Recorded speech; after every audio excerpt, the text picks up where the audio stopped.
Hi ನಮಸ್ಕಾರ ಎಲ್ಲರಿಗೂ welcome back to Chaitra Vijay vlogs. ನಾವು ಚೆನ್ನಾಗಿದ್ದೀವಿ, ನೀವೆಲ್ಲರೂ ಚೆನ್ನಾಗಿದ್ದೀರಾ ಅಂತ ಭಾವಿಸ್ತಾ ಇದ್ದೀನಿ. ಇವತ್ತಿನ ವಿಡಿಯೋಲಿ ನಾನು ಒಂದು ಹೆಲ್ದಿಯಾಗಿರೋ ಚಟ್ನಿ ಪುಡಿನ ತೋರಿಸ್ಕೊಡ್ತಾ ಇದ್ದೀನಿ. ಅದು ಯಾವುದು ಅಂತಂದರೆ ನುಗ್ಗೆ ಸೊಪ್ಪಿನ ಚಟ್ನಿ ಪುಡಿ. ಸಖತ್ ಟೇಸ್ಟಿಯಾಗಿರುತ್ತೆ. ಹೇಗೆ ಮಾಡೋದು ಅಂತ ನೋಡೋಣ ಬನ್ನಿ.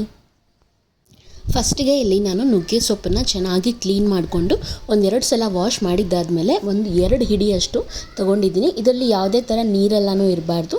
ಆದಷ್ಟು ಡ್ರೈ ಮಾಡ್ಕೊಳ್ಳೋದಕ್ಕೆ ಟ್ರೈ ಮಾಡಿ. ಡ್ರೈ ಆಗಿರೋ ನುಗ್ಗೆ ಸೊಪ್ಪನ್ನು ಒಂದು 2 ಹಿಡಿ ತೊಗೊಂಡು ಒಂದು ಅರ್ಧ ಸ್ಪೂನಷ್ಟು ಆಯಿಲ್ ಹಾಕ್ಬಿಟ್ಟು ಚೆನ್ನಾಗಿ ಫ್ರೈ ಮಾಡ್ಕೋಬೇಕು. 3 to 4 ಮಿನಿಟ್ಸು ಫ್ರೈ ಮಾಡಿದ್ರೆ ನಮಗೆ ನುಗ್ಗೆ ಸೊಪ್ಪು ಈ ಥರ ಆಗುತ್ತೆ. ನುಗ್ಗೆ ಸೊಪ್ಪನ್ನೆಲ್ಲ ತೆಗೆದು ಸೈಡ್ ಇಟ್ಕೊಂಡಾದ್ಮೇಲೆ ಮತ್ತು ಒಂದು ಬಾಣಲಿ ತೊಗೊಂಡು ಅದರಲ್ಲಿ ಒಂದು ಅರ್ಧ ಕಪ್ಪಷ್ಟು ಕಡಲೆ ಬೀಜನ ತೊಗೊಳ್ತಾ ಇದ್ದೀನಿ.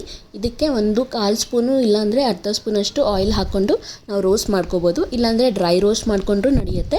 ನಾನು ಆಯಿಲ್ ಹಾಕ್ತಾಯಿದ್ದೀನಿ ಯಾಕಂದರೆ ಟೇಸ್ಟ್ ಚೆನ್ನಾಗಿ ಬರಲಿ ಅಂತಂದ್ಬಿಟ್ಟು.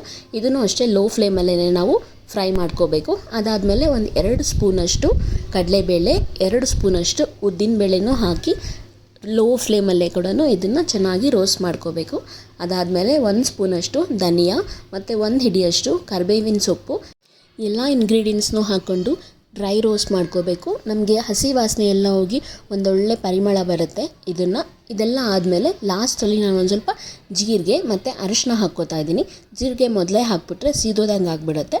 ಅದಕ್ಕೆ ಇದೆಲ್ಲ ಆಲ್ಮೋಸ್ಟ್ ಡ್ರೈ ರೋಸ್ಟ್ ಆದಮೇಲೆ ಸ್ವಲ್ಪ ಜೀರಿಗೆ ಅರಿಶಿನೂ ಹಾಕ್ಕೊಂಡು ರೋಸ್ಟ್ ಮಾಡಿಟ್ಕೊತೀನಿ. ಇದೆಲ್ಲ ಪ್ರೋಸೆಸ್ ಮುಗಿಯೋಷ್ಟರಲ್ಲಿ ಒಂದು 5 ಮಿನಿಟ್ಸೇ ಆಗುತ್ತೆ.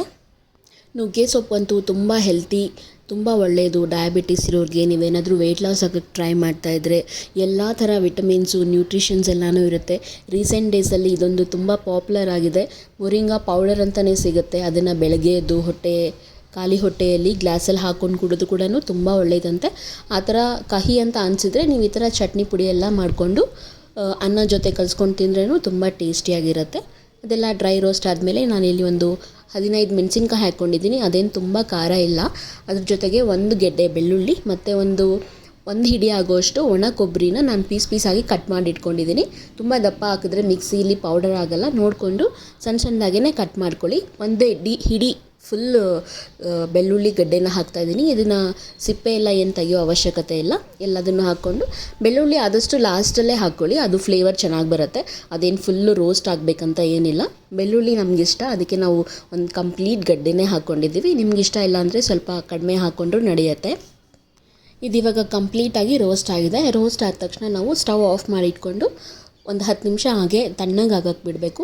ಬಿಸಿಯಲ್ಲೇ ಹಾಕಿದ್ರೆ ಸರಿಯಾಗಿ ಪೌಡರು ಹಾಕಲ್ಲ ಮತ್ತು ಆಯಿಲ್ಸ್ ಎಲ್ಲನೂ ಬಿಟ್ಕೊಂಡ್ಬಿಡುತ್ತೆ. ಆದಷ್ಟು ಕೂಲ್ ಆದಮೇಲೆ ಇದನ್ನು ನಾವು ಮಿಕ್ಸಿ ಮಾಡಬೇಕು.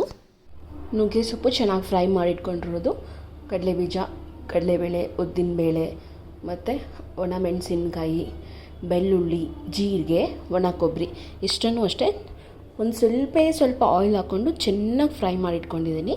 ಇದು ತಣ್ಣಗಾದಮೇಲೆ ಮಿಕ್ಸಿ ಮಾಡ್ಕೊಳ್ಳೋಣ.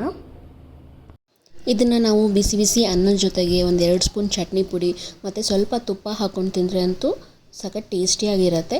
ಇದನ್ನು ನಾವು ಅನ್ನದ ಜೊತೆನೇ ಅಲ್ಲದೆ ದೋಸೆ, ಚಪಾತಿ, ಇಡ್ಲಿ, ಈ ಪುಡಿ ಇಡ್ಲಿ, ಗೀ ಪುಡಿ ಇಡ್ಲಿ ಅಂತ ಎಲ್ಲ ಮಾಡ್ತಾರಲ್ವ, ಅದಕ್ಕೆ ಪೌಡರ್ ಥರನೂ ಯೂಸ್ ಮಾಡ್ಕೋಬೋದು. ಆ ಮಿಕ್ಸ್ಚರ್ ಎಲ್ಲ ತಣ್ಣಗಾದ್ಮೇಲೆ ನಾನು ಅದನ್ನು ಮಿಕ್ಸಿಗೆ ಹಾಕ್ಕೊಂಡು ಪೌಡರ್ ಮಾಡ್ಕೊಂಡಿದ್ದೀನಿ. ನಮ್ಗೆ ಆ್ಯಕ್ಚುಲಿ ಸ್ವಲ್ಪ ತರಿತರಿನೇ ಇದ್ದರೆ ಇಷ್ಟ, ಅದಕ್ಕೆ ನಾವು ತರಿಯಾಗಿಯೇ ರುಬ್ಕೊಂಡಿದ್ದೀವಿ. ನಿಮಗೆ ತುಂಬ ಪೌಡರ್ ಥರ ಬೇಕು ಅಂದರೆ ನೀವು ಪೌಡರ್ ಥರನೂ ರುಬ್ಕೋಬೋದು. ಇದು ಸ್ವಲ್ಪನೂ ಕಹಿ ಬರಲ್ಲ. ನಾವು ಅನ್ನದ ಜೊತೆಗೆ ತಿಂತಾಯಿದ್ದೀವಿ. ನಮಗಂತೂ ತುಂಬಾ ಇಷ್ಟ ಆಯಿತು, ಹೆಲ್ದಿ ಕೂಡ. ನಿಮ್ಗೆ ಇಷ್ಟ ಆಗಿದ್ದರೆ ಲೈಕ್ ಮಾಡಿ, ಕಮೆಂಟ್ ಮಾಡಿ, ಶೇರ್ ಮಾಡಿ. Thank you for watching.